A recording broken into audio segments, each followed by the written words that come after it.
My daughter's journey. The journey began in December of 2018. I noticed a tolerance to cold in my hands because my fingers were turning white when holding something cold. I went to see my primary care physician and I was diagnosed with Raynaud's. In April of 2020, the sensations in my fingers worsened.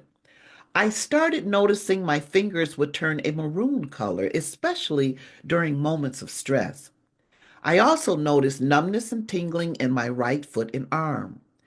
I then began the journey of seeing specialists, such as a neurologist. A brain MRI was ordered, it returned negative. I received an EMG on both legs, it too returned negative. I was subsequently referred to see a rheumatologist.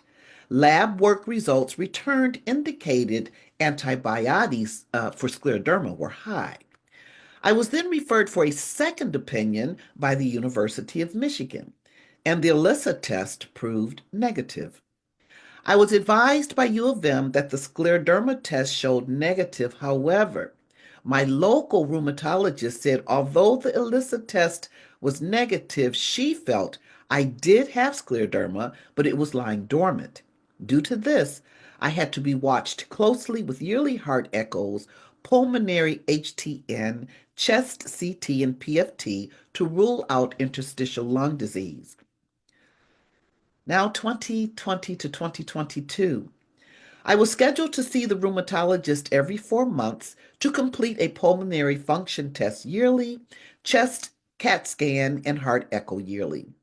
This year, my fingers were getting thicker, and at the end of October 2022, my legs were getting hard and swollen.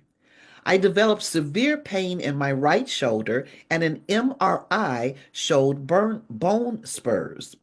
1 week later, my right calf muscle ruptured. Now, following up with an orthopedic specialist within the next week, it was determined that I had arthritis in my right shoulder, knee pain in both legs, and arthritis in my fingers. This year, I also developed small discolorations below my right breast. I had swelling in my right hand to forearm and noticed thickness to my right deltoid area. I began also to develop shortness of breath with severe growing pain. I had difficulty getting in and out of my car, and I limped while I continued working. Although it felt as though I was walking on gravel, I then began seeing a cardiologist due to the shortness of breath and leg swelling, and the heart test, it showed normal. Returning to U of M, I was then diagnosed with scleroderma at the end of 2022. I began taking CellCept 500 milligrams twice a day until I was able to reach the maximum dose of 1500 twice a day. And at this time, I was diagnosed with interstitial lung disease. With venous insufficiency, I was given heat ablations to both legs. And in 2021, I began to lose my hair. And in 2023, due to much hair loss, I began wearing wigs.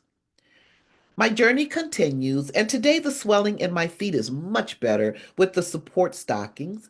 I continue to work full time, and the pain in my leg is much better with the AZX stockings, shoes with memory foam cushions.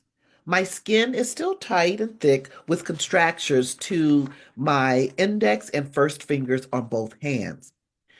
My uncontrollable itching became better, lubricating it with natural shea butter and a recipe of soybean and avocado oils my mom made for me, and Atarax prescription. The itching is well controlled now.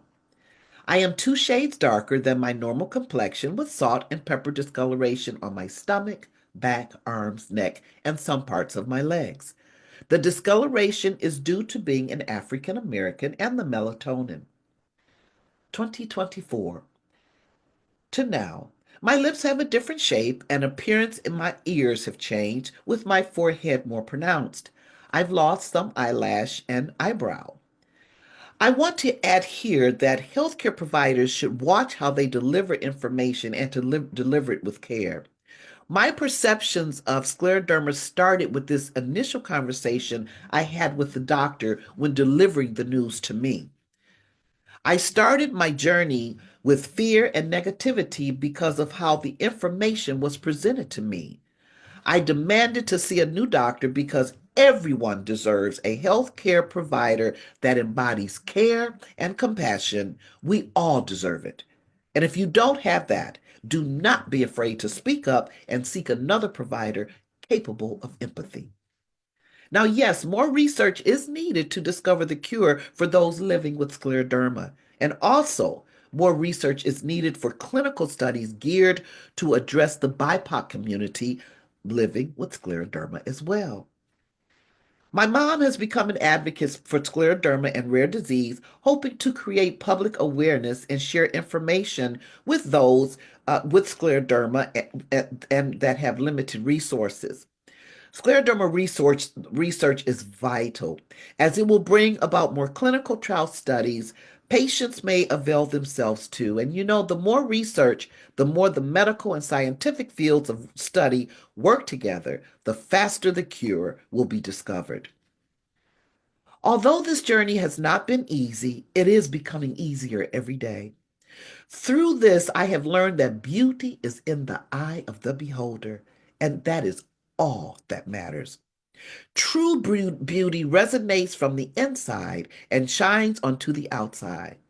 I have been learning to embrace this new me, and now when I look in a mirror, I am able to see the beauty in things I didn't see prior.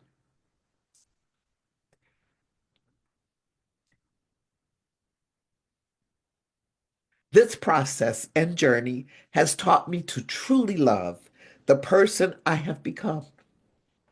I am in a different place mentally, spiritually, emotionally, and it has taught me it's okay to invest in myself, which gets placed alongside when we're navigating our husbands and our children. My journey has taught me how resilient, strong, and brave I truly am. Up until about 7 months ago, saying the word scleroderma was so hard for me. I didn't want to talk about it or share my experiences. Now I can finally accept that I have it. I am able to talk about it freely and not hide from it. I have learned there is power in acceptance and recognition. Early on, when I was seeing my specialty rheumatologist, he said to me, he said, you need to mourn the person I was so that I can accept the person I am becoming. At that time, I had no idea what he was talking about, but I knew it was powerful, and I was extremely afraid of those words. And now I can see exactly what he was referring to, and I am so proud of who I am today. Although challenging, reflecting today, I can see the true blessings in this journey. They are blessings in every situation, no matter how big, no matter how small. We just have to be able to be quiet enough to allow ourselves to see them. I am Anita, and this is my daughter's journey. Thank you so much for listening. Blessings, peace, and love.